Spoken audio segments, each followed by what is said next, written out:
Today I am going to review the super hit movie, Doctor Strange in the Multiverse of Madness. The modern Marvel sequel is as multi-armed as Doctor Strange casting a spell.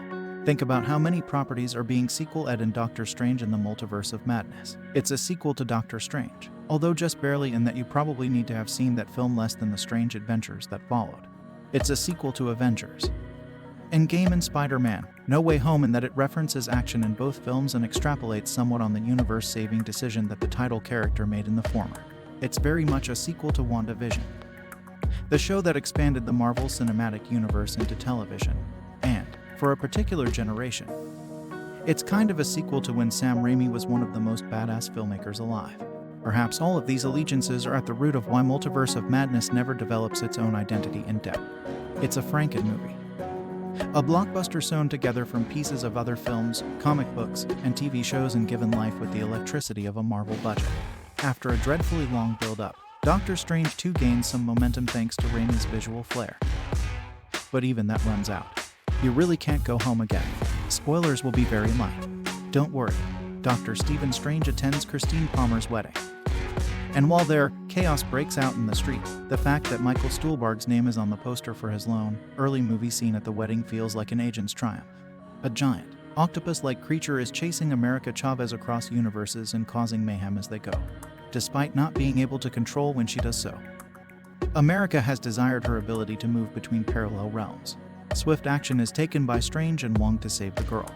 Strange surmises that witchcraft may be involved since Wanda, who is affected by the terrible Darkhold, a book of evil spells that resembles the Necronomicon and is still mourning the loss of her children after the Disney Plus series May Be a Witch. Fans of Raimi will probably notice this resemblance. Wanda is willing to do whatever it takes to defend her right to exist in a world where she still has her children, which leads to chaos for Strange, Wong, and America that involves Mordo. A few well-known characters, as well as some unfamiliar-looking newcomers with well-known names.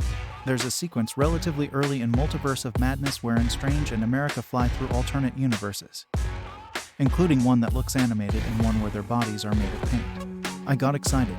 I thought after what felt like an interminable setup that Raimi and company were about to blow up the Marvel formula machine and make a live-action film that felt like Spider-Man. Into the Spider-Verse. Imagine that. A visual artist likes Raimi with a modern MCU budget and complete creative freedom. You'll have to imagine it because this movie isn't interesting in that kind of potential. Multiverse of Madness is a film that constantly pushes back against its possibilities.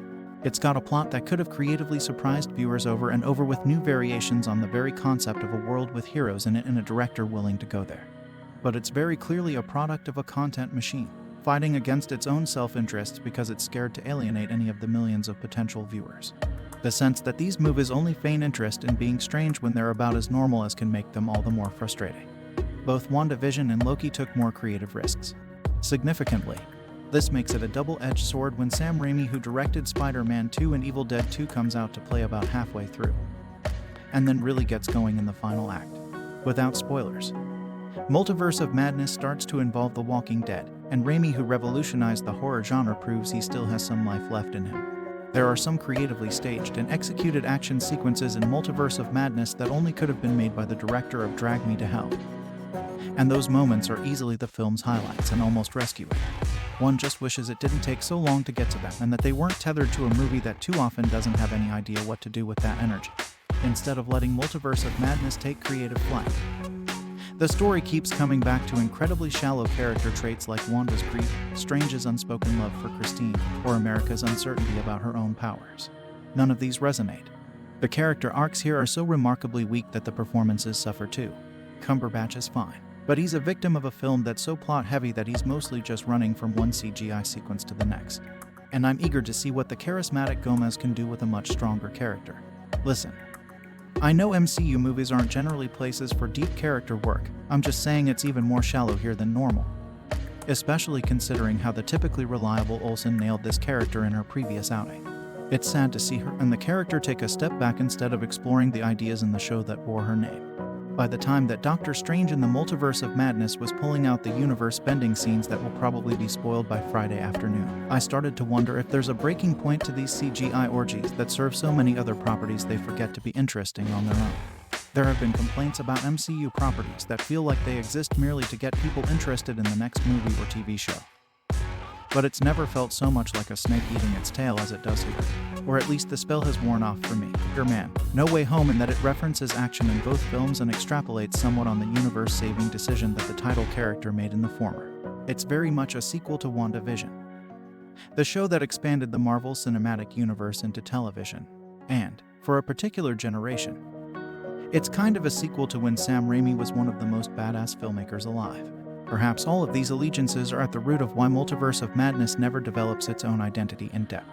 It's a Franken movie, a blockbuster sewn together from pieces of other films, comic books, and TV shows and given life with the electricity of a Marvel budget. After a dreadfully long build-up, Doctor Strange 2 gains some momentum thanks to Raimi's visual flair. But even that runs out. You really can't go home again. Spoilers will be very light. Don't worry, Dr. Stephen Strange attends Christine Palmer's wedding. And while there,